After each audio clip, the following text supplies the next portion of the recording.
Hello students, welcome to the second video for Chapter 8, Project Management. Within this video we are going to use a probability-based time. So in some projects we may have different scenarios of time estimates. What we need to do is calculate an average or expected time, and within each activity we're going to calculate standard or variance, and hence a standard deviation. So let's look at an activity here. This activity I've put into a nice spreadsheet. There's our 11 activities, so it's a little more detailed with different predecessors. You'll note here that activities 1, 2, and 3 both don't have predecessors, so they are both starting activities. And they have different time estimates, like almost a best case scenario and a worst case scenario with an expected, or not expected, but kind of a most realistic type of time.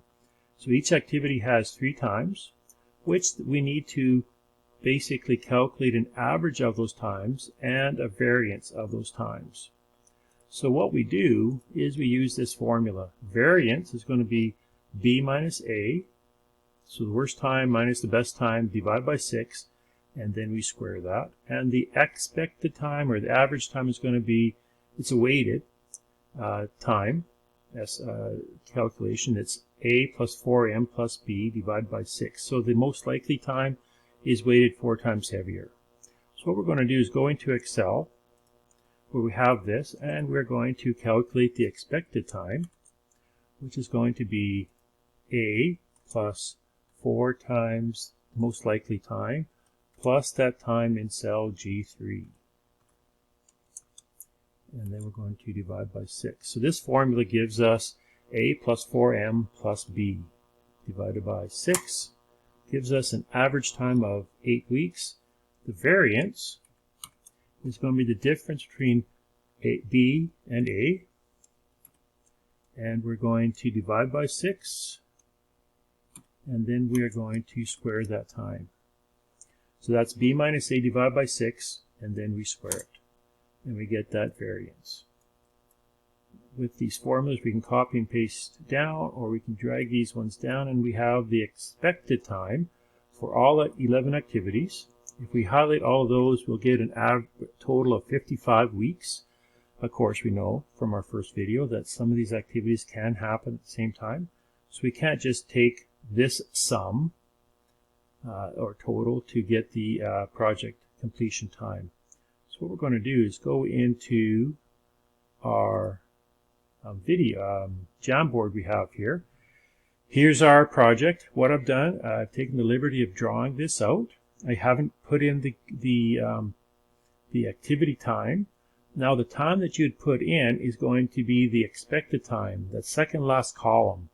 Basically, we want to enter this time into all the different activities, keeping in mind the predecessor. So in this activity we have activities 1, 2, and 3, basically without predecessors. So they would all start at the same time. Earliest start would be 0 for these 3 activities. And we have 2 activities at the end, which are just kind of by themselves, dangling in terms of there's nothing after them. So activities 10 and 11 would be the ending activities. So I've drawn this out. I want you to practice on this. It's good extra practice. The project completion time that you're going to get as an answer is 25 weeks. And the critical path is activities 2, 5, 8, and 11. So what we can calculate here is the variance. The variance is going to be the variances for those activities. So 2, 5, 8, and 11. Let's go back to Excel. Basically, I'm just going to highlight these ones. 2, 5, 8, and 11. Those activities determine the variance for the project. So if we add these ones up, we'll get something like 6.89 as our variance. So the variance is 6.89. The time is 25, but the time is based on, it's a probability-based time. One of the assumptions we make, or the theories within project management, is that time follows a normal distribution. So we go to another sheet, we can actually have some fun based on some of the material you learned in your first stats course. So what we can do next is calculate the probability the project takes more than or less than a specific time. So it follows a normal distribution. So we know that the average, which we just calculated, the expected time for this project is 25 weeks. It has a standard deviation of the square root of 6.89. Remember that we calculated the variance to be 6.89, so the standard deviation is going to be the square root of that. Then we could ask questions like, what's the probability that a project takes 30 weeks, which is going to be up on the upper end, or less? So basically, we want all of this time. Now, a review of normal distribution is everything on the left side of the average. The average is also known as the median. So everything on the left side has an area, is half of it total area. So everything on the left side is going to be 0.5. What we need to do is calculate this section right in here. We don't know what this section represents. What is the size of that area? In order to do that, we calculate a Z value, which is based on, has this formula, average. Formula is X minus the average over the standard deviation. So the X value is 30 minus 25 over the square root of 6.89.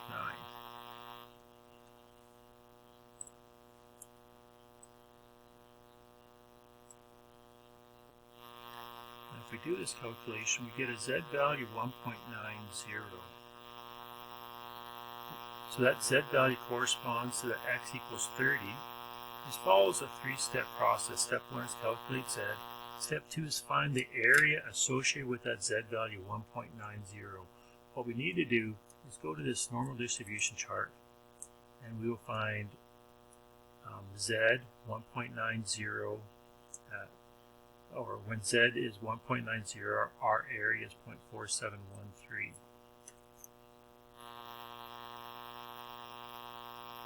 0.4713. So our answer is going to be 0.5 plus 0.4713, which is going to be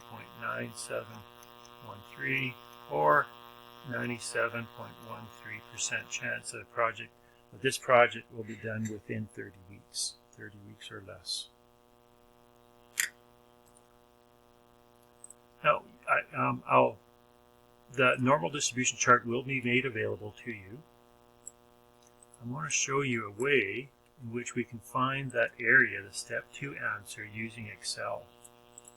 Let's go into Excel. We have the Z value that we calculated to be 1.90. I'll go to a different sheet. So our function is going to be, let's just put 1.90 there. Our function, this is Z area, is going to be a norms dist function. And we're going to